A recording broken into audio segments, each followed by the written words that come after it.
नमस्ते स्टूडेंट्स, आज हम बीएड सेकेंड ईयर पेडागोजी और पॉलिटिकल साइंस के अंदर जानेंगे पाठ्यक्रम निर्माण के विशिष्ट सिद्धांत। कल हमने कक्षा में जाना पाठ्यक्रम क्या होता है, उसके अर्थ को जाना, पाठ्यक्रम की जरूरत किस तरह से पड़ती है और शिक्षण की दृष्टि से पाठ्यक्रम हमारे लिए किस तरीके से आवश्यक के रूप में माना जाता है। शिक्षक, विद्यार्थी और पाठ्यक्रम ये तीन शिक्षण की एक धुरी है जिससे ही शिक्षण संपन्न होता है। साथ ही साथ हमने जाना पाठ्यक्रम निर्माण के जो सिद्धांत, जो सामान्य सिद्धांत है, उन सिद्धांतों को हमने समझा। आज की कक्षा में जानेंगे पाठ्यक्रम निर्माण के जो विशिष्ट सिद्धांत है, वो कौन कौन से सिद्धांत है विशिष्ट तौर पर, जिससे एक आदर्श पाठ्यक्रम को और अधिक से बेहतर बनाया जा सके। क्योंकि जब भी हम पाठ्यक्रम का निर्धारण करते हैं, उसका निर्माण करते हैं, तो उसमें जो ये सिद्धांत है इनको समझना जरूरी होगा, इनको ध्यान रखना जरूरी होगा।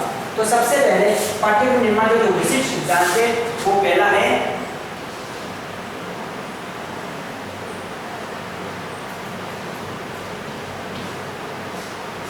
एकता का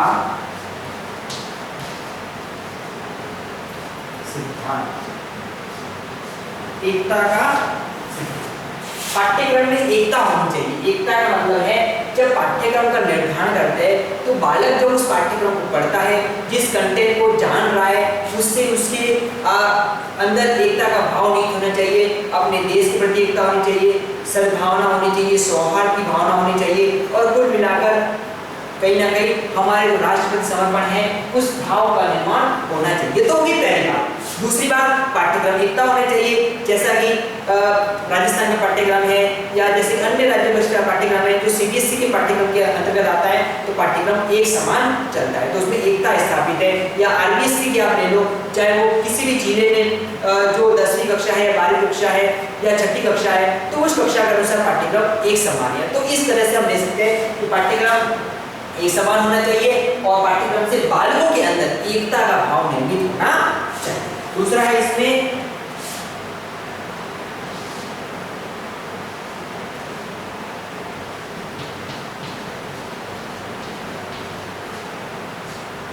केंद्रीकरण तथा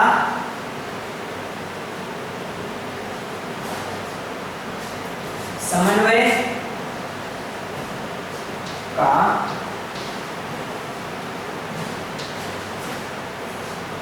सिद्धांत। केंद्रीकरण तथा समन्वय का सिद्धांत। केंद्रीकरण और समन्वय, जैसा कि एक विषय है, ठीक है, चाहे कोई भी विषय हो सकता है, वो अपने आप में दूसरे विषय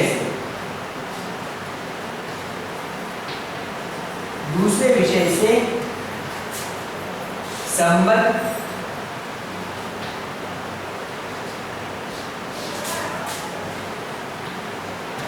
स्थापित हो। एक विषय का दूसरे विषय के संबंध स्थापित, ये समन्वय स्थापित होना चाहिए।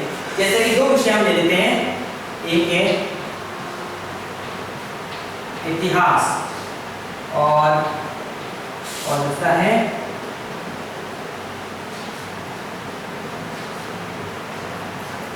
राजनीति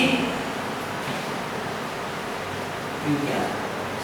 जब हम इतिहास और राजनीति विज्ञान की बात करते हैं तो दोनों विषय एक दूसरे से जुड़े संबंध स्थापित हैं। क्योंकि हम जब इतिहास का अध्ययन करते हैं तो इतिहास के अंतर्गत वो जो परंपरागत जो घट चुकी है उस समय की राजनीति का अध्ययन करते हैं, या जब राजनीति विज्ञान का अध्ययन करते हैं तो राजनीति विज्ञान में इन बातों का ध्यान रखते हैं जो ऐतिहासिक तौर पर घट चुकी होती है और हम हमारी राजनीति को और अच्छे से कैसे बेहतर बना सकते हैं। तो इस तरह से ये दोनों विषय अपने आप में जुड़ चुका है, क्योंकि आज की राजनीति आने वाले समय में इतिहास बन जाएगी और आज जो हम इतिहास पढ़ रहे हो कहीं ना कहीं प्राचीन समय की राजनीति है। तो इस तरह से हर एक विषय का दूसरे विषय से समन्वय होना चाहिए, केंद्रीकरण का भाव होना चाहिए। जो विषय के अंदर जो कंटेंट होते हैं, जो भी विषय वस्तु होती है, उसके माध्यम से केंद्रीय का भाव निहित होना चाहिए। तो पाठ्यक्रम में केंद्रीकरण और समन्वय का भाव निहित होना चाहिए। तीसरी बात है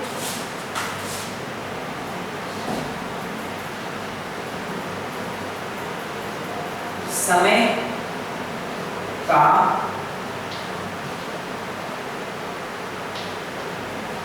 सिद्धांत, समय का सिद्धांत, यानी कि जो समय निर्धारित हो, समय निर्धारित हो, उस निर्धारित समय में पाठ्यक्रम क्या होना चाहिए, पूर्ण होना चाहिए।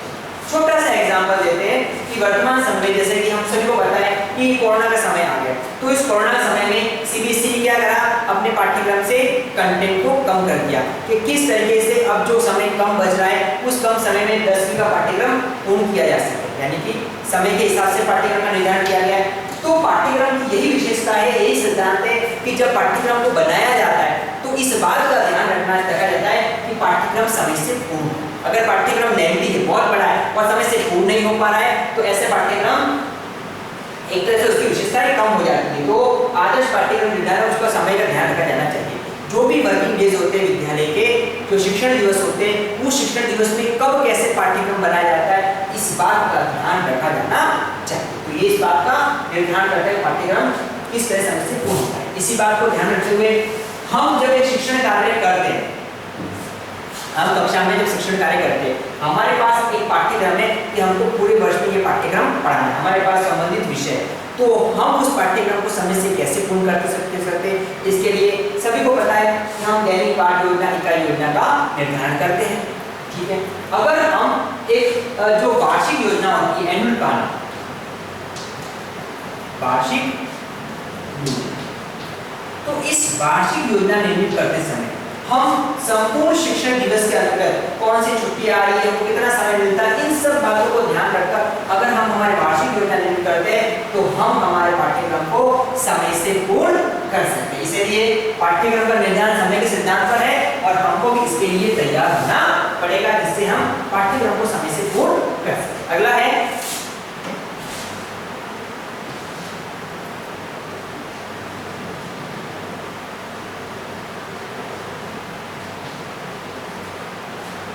आंतरिक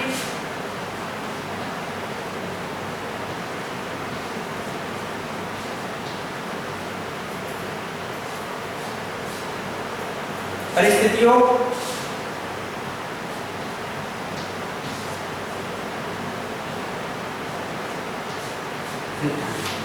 आंतरिक परिस्थितियों का सिद्धांत। जो आंतरिक परिस्थितियां है, जो देश की परिस्थितियां है, या जिस क्षेत्र की समझ राजस्थान की परिस्थितियां है, तो ये जो आंतरिक परिस्थितियां है कहीं ना कहीं पाठ्यक्रम में शामिल होनी चाहिए। प्रशासन से संबंध हो सकता है या उस संबंधित क्षेत्र की कोई ऐसी जानकारियां हो सकती है जो जाननी जरूरी है, तो ऐसे ज्ञान को भी, ऐसी परिस्थितियों की पाठ्यक्रम में शामिल किया जा सकता है। अगला है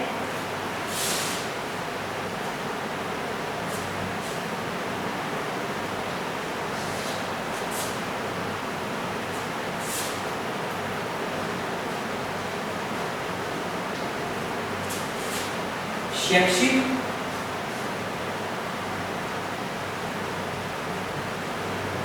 मूल्य का सिद्धांत। शिक्षा के जो भी मूलभूत मूल्य होते हैं, जिन मूल्यों की प्राप्ति करना चाहते हैं, जिन आदर्शों की प्राप्ति करना चाहते हैं, उन आदर्शों की प्राप्ति पाठ्यक्रम के माध्यम से संपन्न की जा सकती है। इसलिए पाठ्यक्रम का निर्धारण करते हुए शिक्षा के जो भी मूल्य हैं, उन मूल्यों की प्राप्ति हो जाए, इस बात का ध्यान रखा जाना चाहिए। अगला है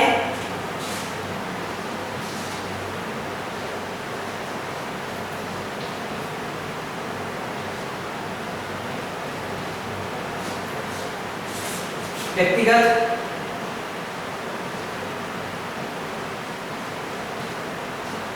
भिन्नता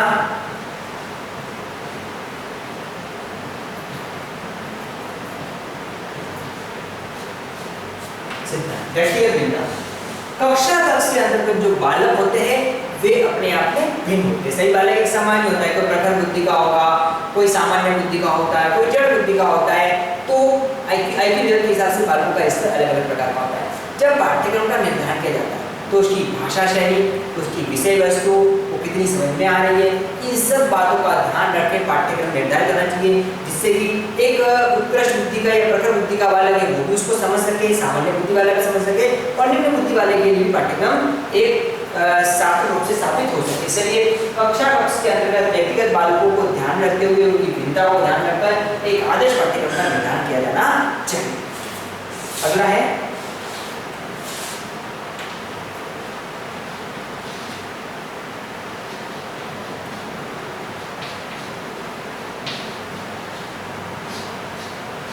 सामाजिक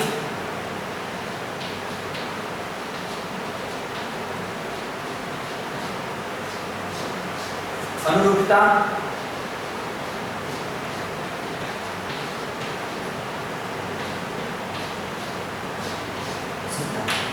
सामाजिक अनुरूपता का सिद्धांत। जब पाठ्यक्रम निर्मित किया जाता है तो सामाजिक, क्योंकि व्यक्ति एक सामाजिक प्राणी है, समाज में उसका अस्तित्व है, समाज में वो रहता है, तो पाठ्यक्रम समाज से अलग नहीं हो सकता, परिवेश जो परिस्थितियां उससे अलग नहीं हो सकती।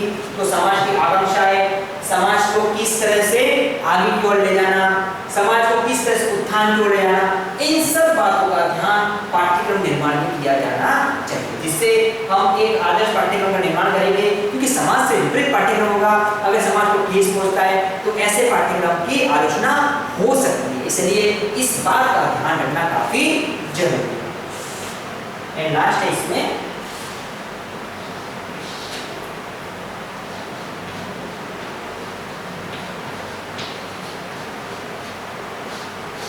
राष्ट्रीयता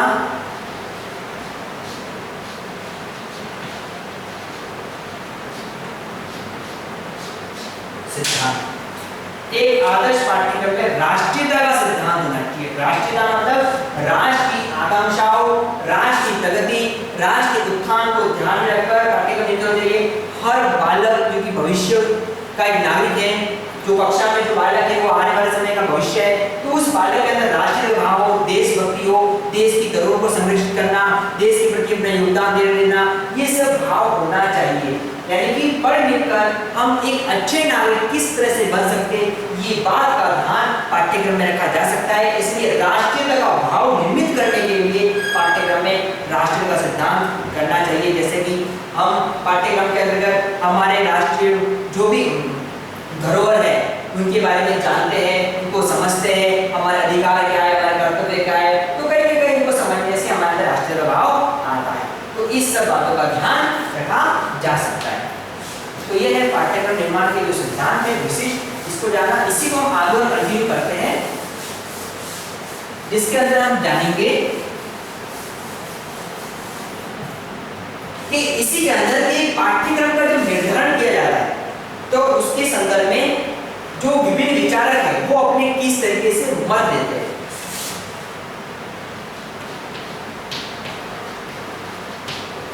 पाठ्यक्रम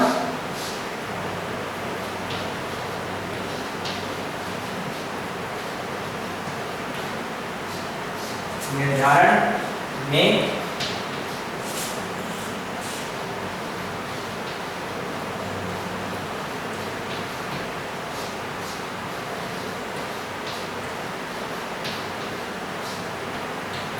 विद्वान होता है।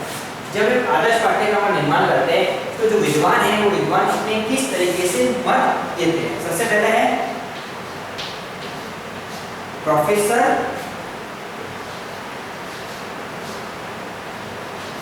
सीपी, प्रोफेसर सीपी, ये क्या कहते हैं? ये कहते हैं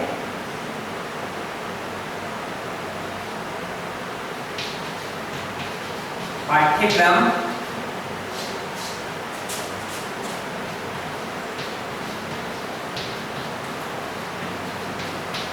शिक्षालयों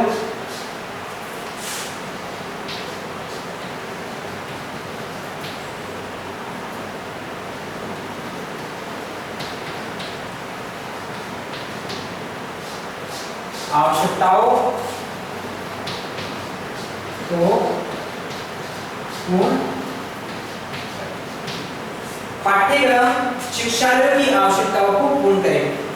जो शिक्षालय होते हैं, जो विद्यालय होते हैं, विद्यालय की जो आवश्यकता होती है, बालक का विकास करना, बालकों को अच्छा नागरिक बनाना, जो भी शिक्षालय विद्यालय उसकी अनुरूप पाठ्यक्रम का निर्धारण होता है, क्योंकि हमारे भारत जैसी परिस्थिति में परिस्थितियां अलग है, भौगोलिक परिस्थितियां अलग है, तो उस परिस्थितियों को ध्यान रखना जरूरी है।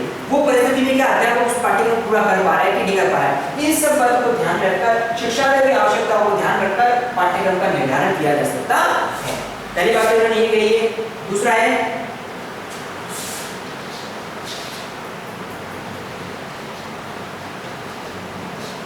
अन्य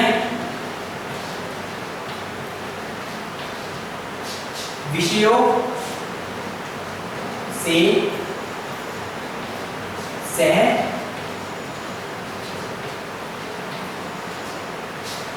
संबंध।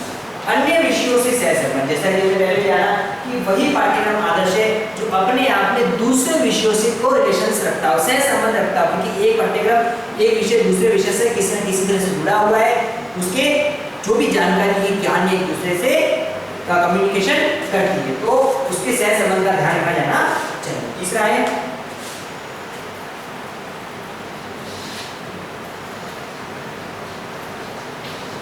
रुचि व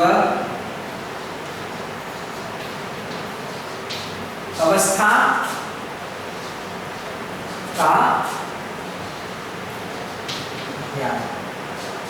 रुचि व अवस्था का ध्यान। रुचि, हर बालक की रुचि को ध्यान रखना जरूरी है, उसके इंटरेस्ट को ध्यान रखना जरूरी है, क्योंकि उसकी रुचि ही, अगर वो रुचिपूर्ण है, बालक की रुचि के अनुसार बालक उसको पढ़ेगा, उसको समझेगा, उसको समझ में आएगा, तो उसकी रुचि ध्यान रखनी है, उसका लेवल प्लस पता चलना चाहिए कि वो 6 लेवल का है, 7 का है, 8 का है, 11 12 का है, क्या आयु वर्ग के हिसाब से है, स्तर के अनुसार है, इन सब बातों का ध्यान रखा जाना चाहिए। अगला है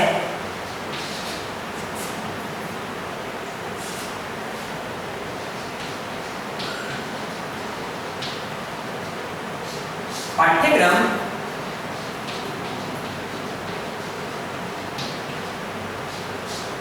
लोचपूर्ण होना चाहिए। पाठ्यक्रम की विशेषता है कि वो लोचपूर्ण होना चाहिए, कि वो उसमें आसानी से बदलाव किया जा सके, क्योंकि परिस्थितियां बदलती है, सिचुएशन बदलती है, परिस्थिति पाठ्यक्रम बदलाव भी जरूरी है। अगर पाठ्यक्रम को हम कठोर बना देंगे, उसमें बदलाव नहीं हो सकता, तो जैसे कि पता है कि अभी जो समय बदल गया, वो ऑनलाइन क्लासेस का है, उसमें कैसे टीचिंग करवानी वगैरह वगैरह, ये सब तभी संभव है जब लचीला है, उसमें समय के हिसाब से, परिस्थितियों के हिसाब से बदलाव किया जा सकता है। इसलिए समय उसमें कौन से कंटेंट ऐड करने हैं, क्या जानकारी ऐसे करनी, कितना कम करना है, कितना बढ़ाना है, ये सब बात तब संभव है जब वो लोचपूर्ण है। इसलिए पाठ्यक्रम लोचपूर्ण होना चाहिए। अगला है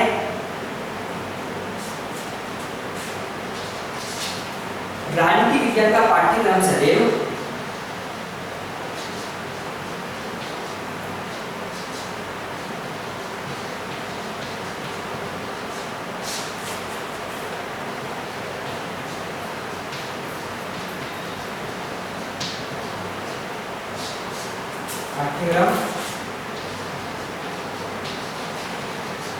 सदैव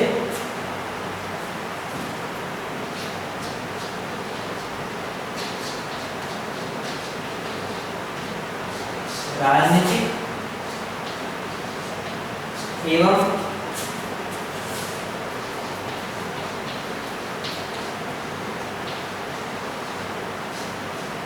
सामाजिक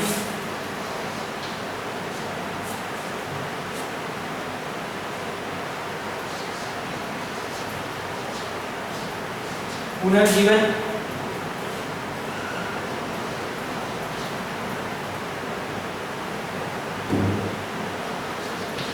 का निर्माण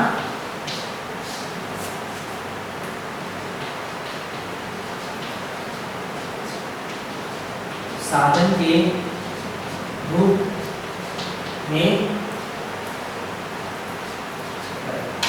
राजनीति विज्ञान का पाठ्यक्रम सदैव राजनीतिक और सामाजिक पुनर्जीवन का निर्माण एक साधन के रूप में करें, यानी कि जो भी सामाजिक और राजनीतिक जो पुनर्जीवन करना है, उसका निर्माण करना है, उसको साधन के रूप में वो पाठ्यक्रम उसको पूर्ण करने का काम करें। मतलब जो भी पुनर्जीवन करना, उसको नया बनाना वगैरह करना है, ये सब पाठ्यक्रम के माध्यम से संभव है।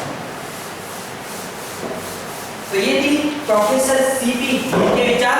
अब हम एक और विचार जानते हैं।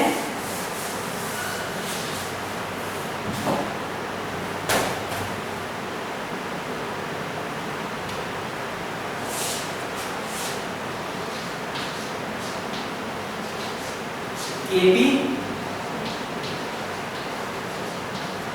चौधरी। केपी चौधरी पाठ्यक्रम निर्माण संदर्भ में अपने क्या मत देते हैं? पहला है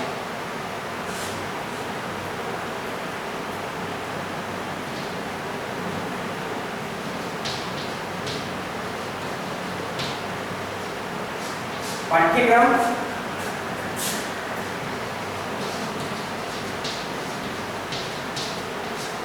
निर्धारण में बालक तथा उसके वातावरण को केंद्र बनाया। जब पाठ्यक्रम निर्धारण किया जाता है तो बालक तथा उसका वातावरण, क्योंकि जब बालक जहाँ रहता है जैसा वातावरण है उसको समझना जरूरी है, उसकी परिस्थिति को समझना जरूरी है। अगर उसका वातावरण, उसकी जो परिस्थिति है उसको समझेंगे, उसी को आधार बनाकर उसी को केंद्र बनाया जाए, जिससे पाठ्यक्रम निर्धारित किया जा सके। क्योंकि परिस्थिति के अनुसार पाठ्यक्रम होगा, उसके अनुरूप होगा, तो बालक उसको आसानी से समझ सकता है। तो इस बात का ध्यान रखना है कि बालक कहाँ रहता है, किस परिवेश में है, किस परिस्थितियां में, उसके हिसाब से पाठ्यक्रम निर्धारित किया जा सकता है। इसलिए तो हमारे देश में शिक्षा का विषय संवर्ग सूची जिसे केंद्र और राज्य दोनों कार्य करते हैं, क्योंकि राज्यों को भी पता रहता है कि उसकी परिस्थितियां कैसी है और किस तरह से उसको पाठ्यक्रम निर्धारित करना है। अगला है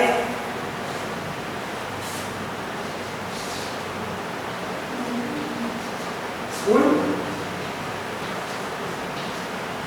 तथ्यों को चुना जावे जो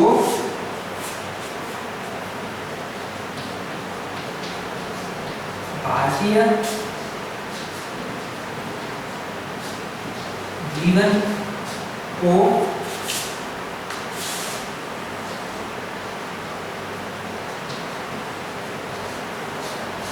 समझने में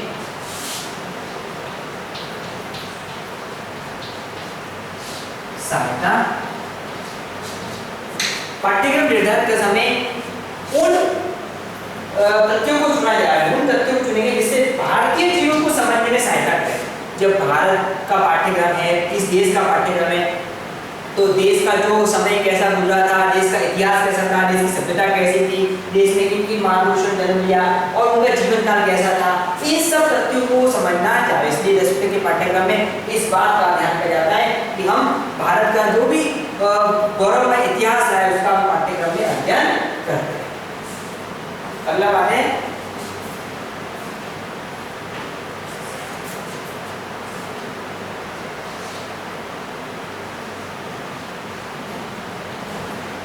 वर्तमान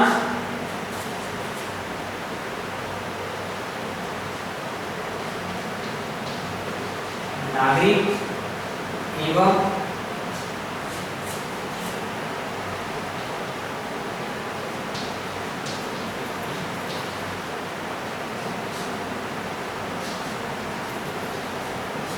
राजनीतिक जीवन की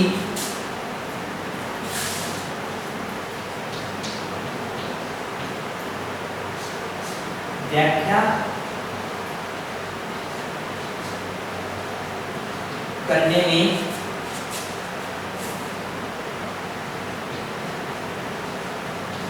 सहायता करने वाले तथ्य चुनना। पाठ्यक्रम निर्धारण में जो वर्तमान नागरिक और राजनीतिक जीवन, जो वर्तमान की जो हमारी जीवन है, चाहे वो नागरिक हो या राजनीतिक जीवन हो, जिसकी व्याख्या करने वाले सहायता तथ्य चुने जाए। जैसे राजनीति की जो परिस्थितियां होती है, जो सरकार है इसका अध्ययन करते, नागरिक जीवन के जो भी अधिकार कर्तव्य है उनके क्या ड्यूटीज रहती है, सब बातों का अध्ययन करते हैं। तो ये पाठ्यक्रम को एक आदर्श बनाने की इस बात का ध्यान रखना चाहिए। केपी चौधरी का जो अगला मत है इसको जान लेते हैं।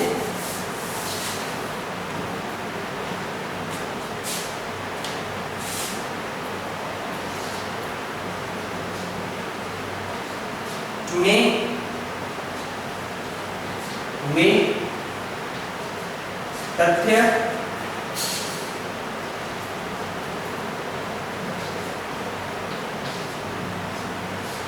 राजनीति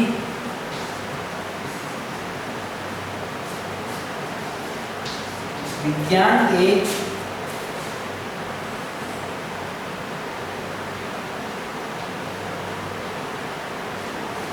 उद्देश्यों की पूर्ति करते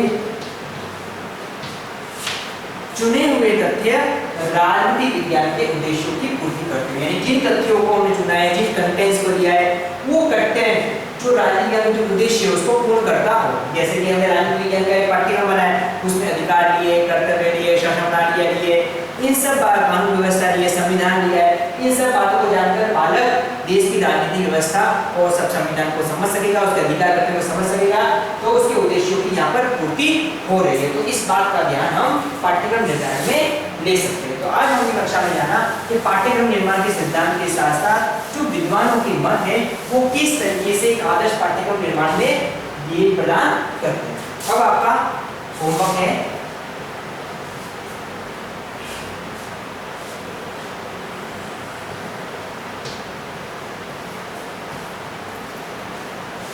पाठ्यक्रम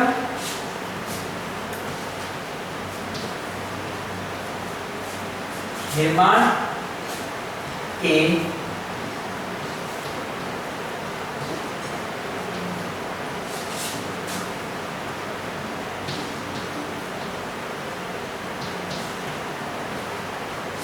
विशिष्ट सिद्धांतों को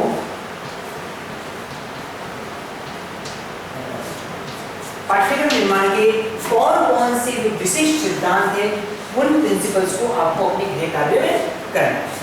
इसमें जैसा कि आपको पता है कि कोरोना का समय चल रहा है, इसमें आपको सावधानी सतर्कता दूर रखनी है। जब भी आप घर से बाहर जाओ ऊपर मास्क और हैंड सैनिटाइजर को साथ में रखें। अनावश्यक घर से बाहर नहीं जाना है और अपने साथ साथ अपने परिवार आसपास में जागरूकता चलानी है। Thank you.